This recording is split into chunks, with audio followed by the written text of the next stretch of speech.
Hello everyone. Welcome to the course on modular multi-level converters for medium and high power applications. My name is Maryam Saidifard and I'm an assistant professor in the School of Electrical and Computer Engineering at Georgia Institute of Technology. This module of the course is focused on basics of inverters. So in the first lesson of this module, we will get familiar with the basics and fundamentals of a single-phase DC to AC inverter, and we will specifically look at a square wave modulation for the control of these inverters.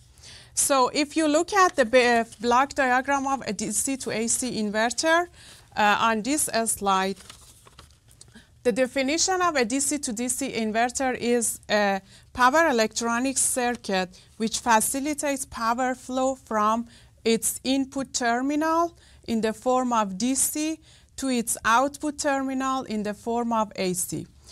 Controller is the main heart of a DC to AC inverter for control purposes.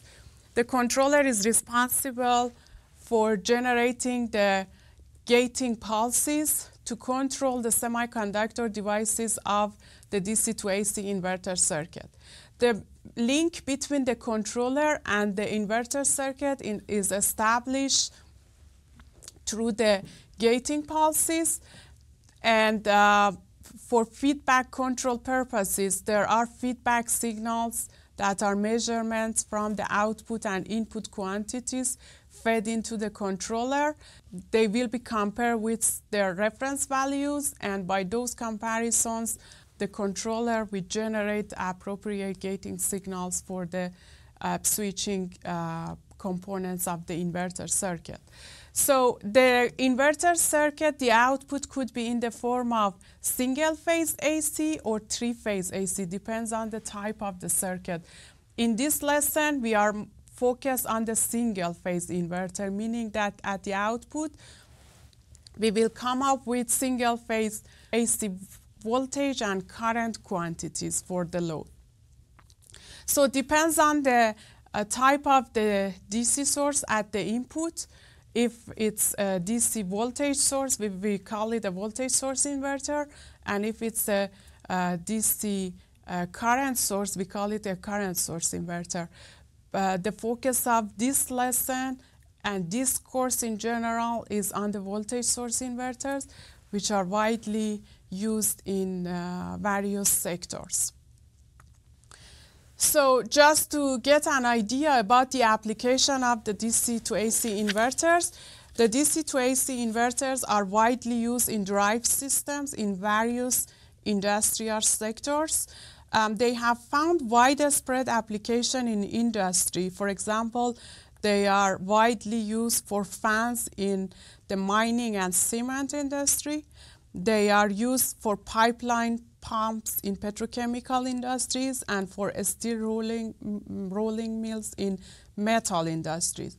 Similarly, in other industrial sectors such as paper and pulp, water and wastewater treatment, and oil and gas industry, they are widely used.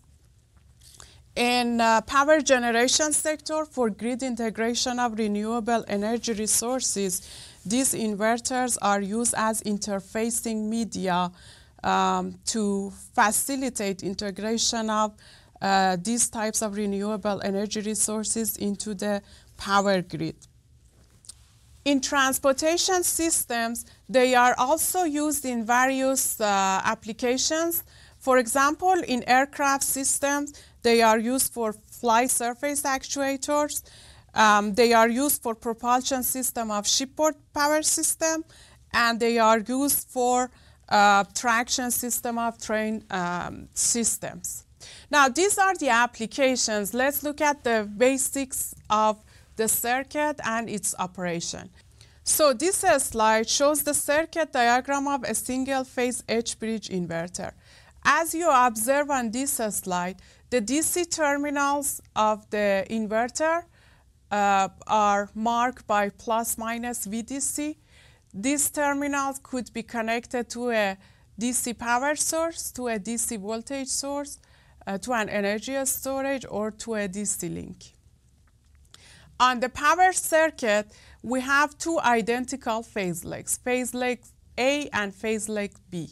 So on each phase leg, we have two switches. For example, on phase leg A, we have TA plus and TA minus.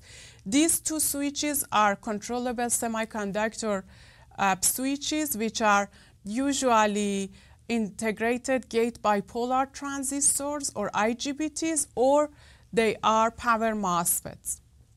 Each controllable switch is connected to an anti-parallel diode, for example, TA plus and DA plus, which this is to enable bidirectional current capability for these two switches. So on each phase leg, we call the pair of TA plus and TA minus on phase leg A and TB plus and TB minus on phase leg B as complementary switches. The reason is that these two switches should be switched in a complementary manner. When one is on, the other one should be off, and vice versa for proper control of the inverter. Now, the objective of using this inverter is to generate a sinusoidal output voltage with controllable magnitude and frequency out of this input DC source or DC voltage source. The first method that we use to control the semiconductor switches of this H-bridge inverter is called a square wave modulation. The way it works is that we will control these two phase legs in a synchronized manner. So the pair of switches TA plus and TB minus would be switched on and off simultaneously, and the same applies to TB plus and TA minus. How do we control them? During the half cycle of the output voltage that we want to generate at the output, we keep TA plus and TB minus on, and for the rest of the cycle, we turn them off, and instead we turn the other pair of switches, TB plus and TA minus, on. In this case, if we look at the voltages that we generate at the terminals A and B with respect to the reference point N, which is the lower DC terminal of the DC bus, we generate these output voltage waveforms as you observe on this first and second plots. So now if we look at these two plots and we look at the circuit diagram, we realize that VO is equal to VAN minus VBN. So if we subtract these two voltage waveforms, we come up with the output voltage represented by this plot here. And it's also, we can conclude that from the circuit operation as well. When TA plus and TB minus are on, VO is equal to VDC. And when TA minus and TB plus are on, VO will be equal to minus VDC. So in conclusion, we come up with a square wave at the output terminal of the inverter. As I mentioned, the objective of using this inverter circuit is to synthesize a sinusoidal waveform with controllable frequency and controllable magnitude. In this modulation technique, we can control the frequency of the waveform simply by controlling the frequency of the switching signals, or the frequency at which we switch these switches on and off. However, if we look at the waveform, it's a square wave and it's not a sinusoidal waveform. If we look at the Fourier expansion of the output voltage, which is a square waveform, we come up with this expression for the fundamental component or the desired component And with this expression for the rest of components, which we call them harmonic components or undesired components. So by looking at the desired component, we see that the peak value of the fundamental component of the output voltage is represented by a constant coefficient times VDC. So since normally VDC is fixed, meaning that the DC voltage on the DC side of the converter is fixed, the magnitude of the fundamental component at the output of the inverter is not controllable and it's fixed. So this is one drawback of this modulation. It means that we don't have any controllability over the magnitude of the fundamental component. And if we look at the magnitude and order of the harmonic components, first of all, we will observe that we have harmonic components present in the order of odd integer values of the fundamental component, including third harmonic, fifth harmonic, 7, and so on. And the magnitude of each harmonic component is inversely proportional to its order. So by looking at the harmonic spectrum of this waveform, we see presence of noticeable low-order harmonics at the output, and actually that's why the output waveform is not a sinusoidal waveform and it's a square waveform. So these are the drawbacks of using the square wave modulation. Also, a square wave modulation is simple for implementation, and also by using that square wave modulation, and as we observe on this circuit diagram, we switch each semiconductor device with the fundamental switching frequency. We turn each switch once on and off within each cycle of the output voltage, meaning that the switching frequency is low. However, we have its drawback too. To address these issues, we start to do minor changes or modification in the way we generate the gating signals for the two-phase legs of the single-phase H-bridge inverter. So what if we keep controlling the switches on the phase leg A with the same manner we did for the square wave modulation?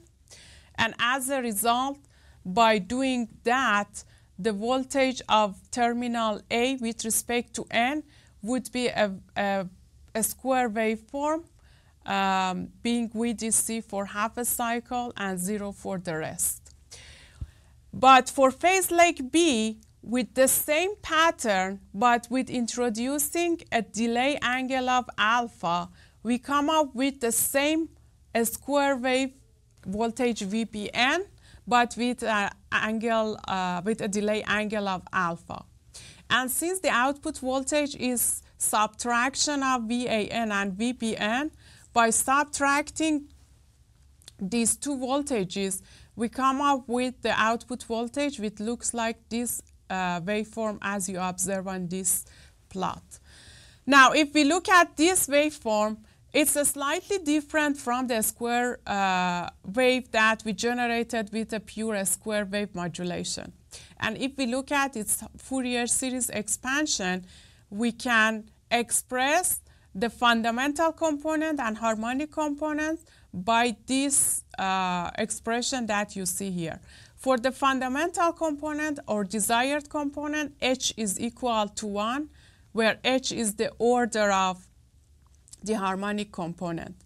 And the difference between the fundamental component of this modulation with the one with pure square wave modulation is that here, besides the constant coefficient, we have a term called sine of H beta, where for fundamental component, H is equal to 1, and beta is expressed here in terms of alpha, which is the delay angle. That means that by changing alpha, the delay angle, we can change the magnitude of the fundamental component, although the controllability is limited. The other difference is that if we look at the harmonic or undesired components where H is larger than 1, we have the harmonics of odd order. Again, the magnitude of each harmonic component based on this expression is inversely proportional to its order. But still, even for harmonic components, we have a sine H beta coefficient here. That means that the magnitude of the harmonic components compared to a square wave modulation would be also smaller, although not significantly. Still, similar to the square wave modulation, the switching frequency of each switching device is very low. However, the drawbacks are still there, and we haven't fundamentally addressed them by using this type of modulation technique. So in this lesson, we learn about the single-phase inverter circuit and a square wave modulation with and without any delay angle. We discussed the drawbacks of the square wave modulation. In the next lesson, we will get familiar with other modulation techniques by which we can improve the performance of the inverter in terms of the controllability over the fundamental component of the output voltage, and also improving the harmonic performance of the inverter. Thank you.